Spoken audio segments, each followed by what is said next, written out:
Hi, Mystery Recapped here. Today, I'm going to explain a horror action movie called The Hills Have Eyes 2. Spoilers ahead. Watch out and take care. The movie begins at a military nuclear testing base in the New Mexico desert, known as Sector 16. A woman is seen being forced to breed mutant children in captivity. She screams in pain as the leader of the inbred mutants, Papa Hades, ruthlessly rips out the baby from her body. But when he realizes that the child is stillborn, he crushes her skull with a rock. I saw this movie when I was a teenager. It changed my life for the worse. The events leading up to this horrific ordeal are soon uncovered. It turns out that about 2 years ago, an American family unknowingly entered the isolated Sector 16. Before long, the men from the family were slaughtered, while the woman was taken hostage for breeding purposes. Following the incident, the government decides to keep a close eye on Sector 16. The US Army, along with a team of scientists, is then dispatched to install an infrared surveillance system. Dr. Wilson establishes a camp at the base to monitor the surveillance readings. He detects unusual movement near the site, but abruptly loses the data feed. Meanwhile, Dr. Hahn is at an old bunker repairing cameras when he discovers the main electrical box has caught fire. Before he can react, something attacks him, and his body is dissected into pieces. Elsewhere, Dr. Foster is working at the top of the hills when he is confronted by a horrifying mutant. He tries to run away, but another mutant appears from behind and brutally finishes him off. The commanding officer, Colonel Redding, hears his desperate screams and climbs the hill to investigate. But before he can find anything, a mutant impales him with a sharp spear and throws him off the cliff. Who taught these things how to use spears? Afterward, we are introduced to a group of National Guard soldiers led by Sergeant Jeffrey, also known as Sarge, because Jeffrey doesn't sound cool at all. He is portrayed as a tough and disciplined officer as he berates his inexperienced soldiers after their unsuccessful mission. Sarge then orders his team to be deployed to the deserted base in Sector 16 for their next training. He informs them that their mission is to deliver supplies to the scientists stationed there. However, these soldiers remain unaware of the tragic fate suffered by the previous team. Upon arriving at Sector 16, they find the camp completely abandoned, with no trace of the army or the scientists. They also realize that they cannot communicate outside the base due to its isolated location. Sarge then orders Soldier Crack to locate Colonel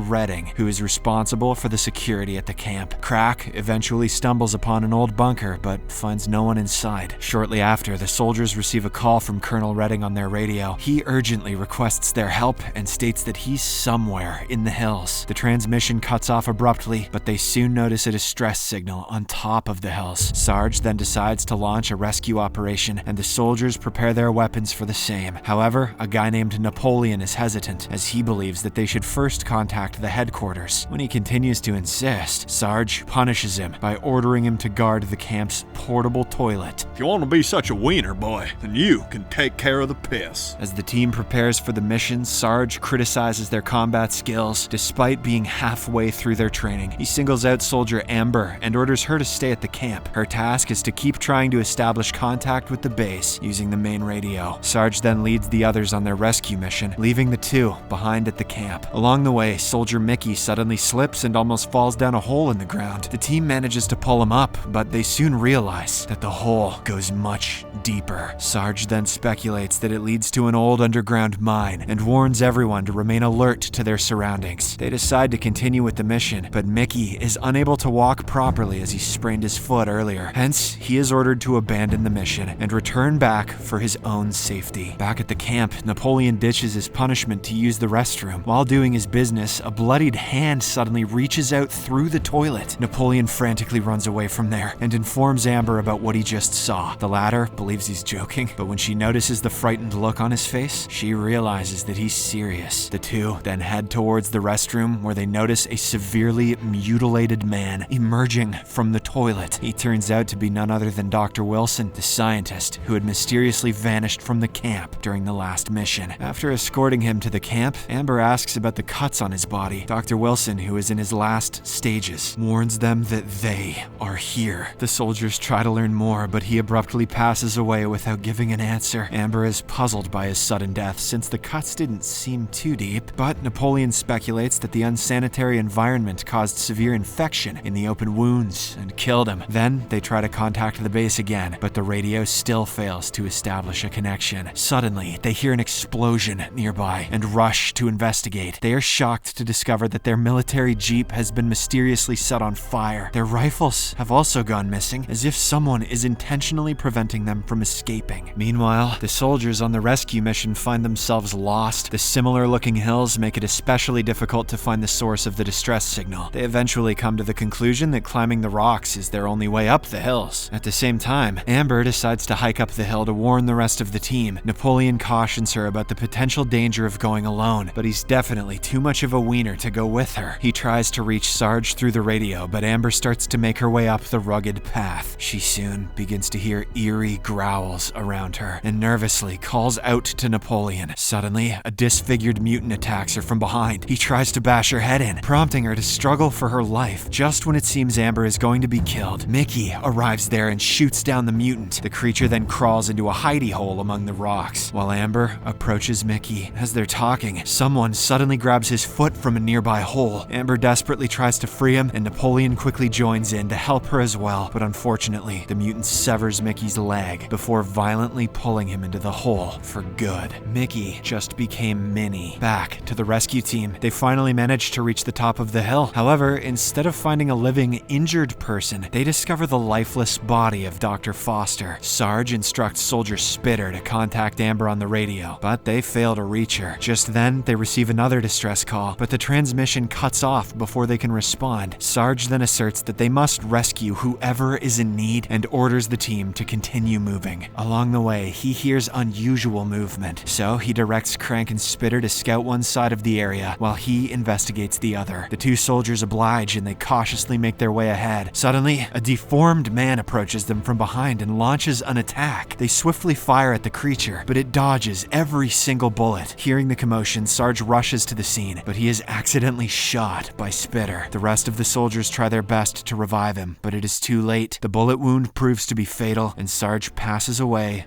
on the spot. In the aftermath of this incident, Spitter and Crack are left devastated, as they never intended to harm their leader. Amber and Napoleon also join the rest of the team, and are horrified to witness Sarge lying lifeless on the ground. But they know they can't linger around for much longer, so they carry Sarge's body and continue their journey up the hill. Afterward, the team reaches a point where they have to rig a line to get down the hill. They decide to lower the lifeless body of Sarge first, and Spitter volunteers to accompany him. Napoleon then makes a double bowline for both of them, and the soldiers carefully position the two men. After securing the harness, Spitter slowly begins to make his way down the hill, but just when everything is going well, a mutant suddenly cuts the rope, causing Spitter and Sarge to drop straight onto the rocks below. This devastates the soldiers, as they realize the mutants are picking them off one by one. To make matters worse, their remaining gear is also stolen. This leaves the soldiers with no choice but to walk through the dangerously narrow hills in search of another escape route. After a while, they arrive at a dead end and hear a faint grunt nearby. They cautiously approach the sound and discover a severely wounded person. It turns out to be Colonel Redding, who's barely clinging on to life. Enraged at their current situation, the group demands that he reveal the secrets of Sector 16. Colonel Redding then explains that the army had conducted search and destroy missions in the area years ago, but some mutants managed to avoid being captured by hiding in the mines. This freaks out the soldiers, and they ask about the escape route. The colonel responds that their only option is to take the exit route through the mining caves. However, the mutants will lethally attack any men who attempt to pass, while they capture women for breeding. Colonel Redding then lets out an evil laugh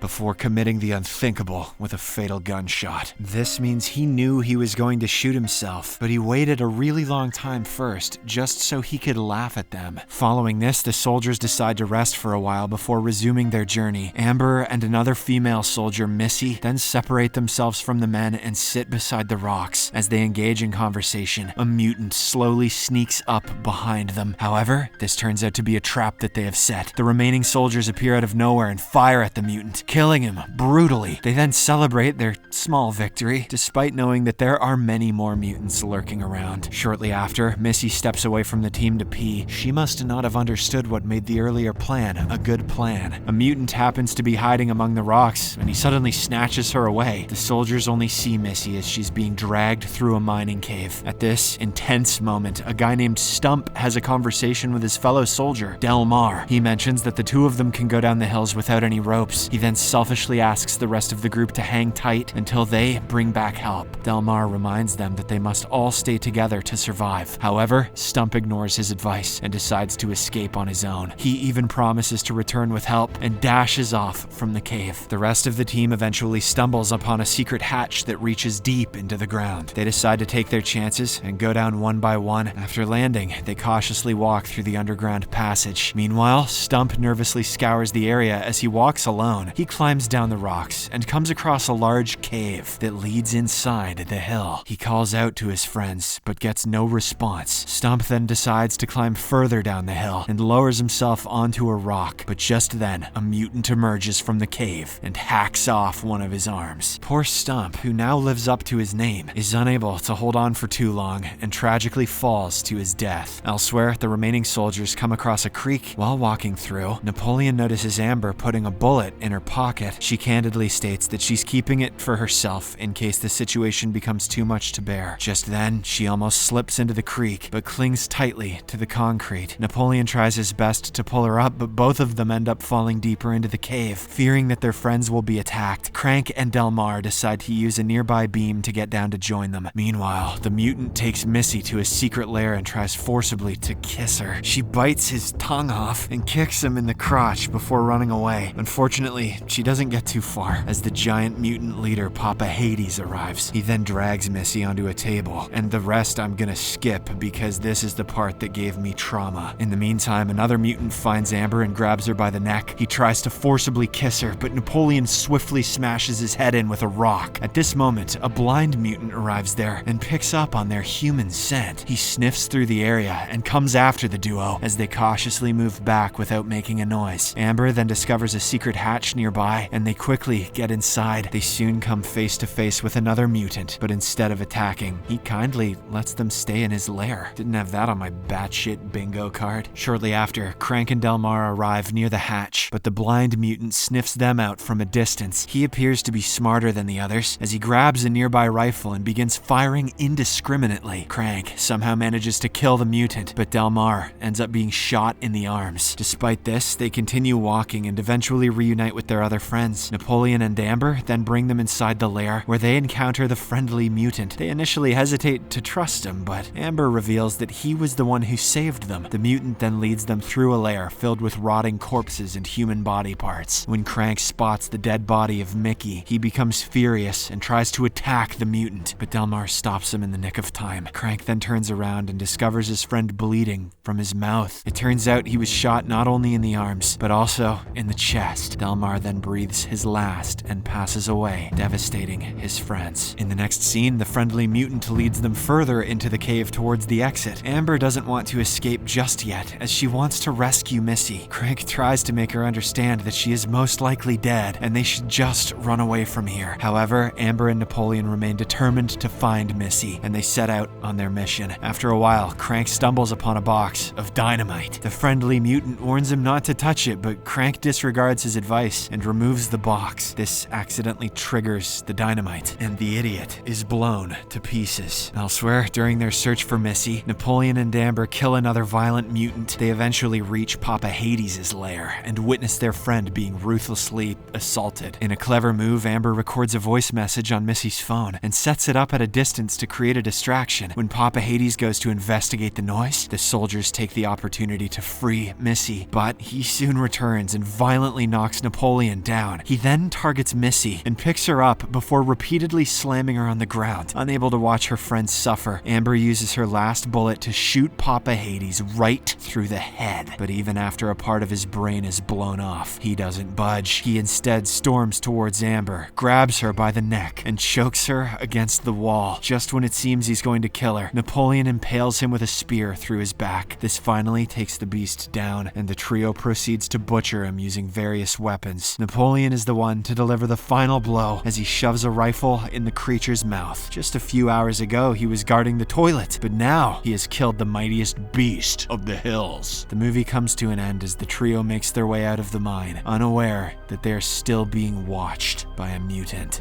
Subscribe for more videos like this, turn on notifications, and leave a like to help the channel out. Thank you for watching.